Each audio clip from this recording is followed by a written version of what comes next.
Our CES 2018 coverage is proudly powered by Amazon. Help support our content by going to PLUGHITZLive.com/Amazon. Hey guys, Scott here with PLUGHITZ Live, part of the Tech Podcast Network. I am here at the Sands at CES 2018, and we've got a video game going on behind us. We'll find out about that in a second, but if you'd go ahead and introduce yourself for me. Yes, hi, my name is Yvon Lebeau. I'm the president of Gamestream. I'm working in video games for 25 years. I've been a game designer, producer, and for 7 years I'm working in the cloud gaming industry. Okay. And my objective was to provide the best quality possible to the gamers, because I believe that like people switch with music and video to the streaming. Sure. I think they can do that as well with video games if we provide a very, very good quality with a very small latency and the best games. We've certainly seen companies in this space before that with varied success. You know, one got acquired by Sony, and some of them have gone on to do good things, and some of them haven't. The ones that haven't really had a differentiator. What differentiates your service? So, that's a very good question. So first of all, I believe that in startups, the DNA of the founders is very important, and the DNA of Gamestream is gamers and people working in the gaming industry for 20 years. When for many companies, they come from the internet or they come from the finance side, they're not really gamers. So they try to bring something, or they did bring something, but they don't have in their heart, they don't have the real will to provide the best quality as possible. And they don't know what it is that a gamer is looking for. They see it from the technology side, not the video game side. Yes. And that's why, for example, I know that I'm not targeting hardcore gamers. Hardcore gamers is like for the music industry, some people are still buying vinyls. It's like hardcore gamers for gaming. And that's fantastic, some people buy vinyl. But for the casual gamers, family, it's interesting to be able to buy a pack of 20 very recent console games, and they pay $8 or 40 games for $15. That's very affordable. In the US, in Europe, or in Asia, they can do that. And we are launching with telecom operators and hotel groups. So we are in a B2B right now. We are not available on OTT. We're not available on internet right now. We're waiting for the 5G for that. And so far, we are launching with the first telecom operator in Indonesia and the first one in the Middle East. And we are launching with 2 huge hotel groups worldwide.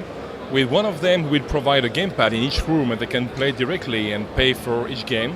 And with the other hotel group, we will just provide a solution in lobbies, and everybody will be able to enjoy the last games in the hotel lobbies. Yeah. That's a really great idea, because we know in hotel rooms, the games that usually come on the TV are, Pac-Man style, like really simple games. Yes. But based on what we've seen on the screen behind us, we're not looking at just simple titles here, right? Exactly. This has the capability for AAA? So we provide some AAA, but for example, in hotels, we provide some games with short sessions. Sure. Because we don't want the people to stay stuck in front of the TV for hours. They need to play a game during 20 minutes. So we mean sport games, racing games, action games, all the Lego games, for example. These kind of games where you can play 15, 20, 30 minutes and you're good. That makes sense, kind of the more quick hit kind of games. Yeah. And right here we have 2 demos. We have a demo in 4K, so we are demonstrating at the CES that we can provide some huge streaming quality in 4K with a 60 frames per second. And we have this other demo with a KBDG, the new Intel processor, and we are the first company worldwide to use this Intel processor, exactly, yes, and for in the gaming industry. That's really cool, and Intel's obviously a great partner to have, because they're on top of stuff. Yeah, and I have to say that they can even act like a startup when they want to work with a startup. And I was very impressed with this reactivity and the fact they can be very efficient and very easygoing. Now, if somebody wants to incorporate this into their environment, what is required? What kind of hardware is needed? What kind of network connectivity is needed? That kind of thing. Okay, so as I said, we are focused on quality. So we want the network to be able to provide 8 megabits as a minimum of bandwidth. And we are providing the servers with an American partner providing the servers and called Artisan. We are providing the content, the service, technology. So basically, the more difficult for a telecom operator is to provide us an engineer during 2 weeks so we can put together all back-end system and their back-end in order to bill the customers, which is quite easy. Cool. And then obviously you're holding a controller in your hand and it's connected to something. So what kind of hardware in that arena is required? Is it just the controller and like a set-top box? No. The controller is acting as a controller, and the users can even put their own controllers if they want to. Okay. If they are plugging that on the set-top box of the TV, yes, or on smart TVs as well. We are working a lot on that. Oh, wow. And the set-top box is connected to the server through a billing system, which is acting like a middleware. Yeah.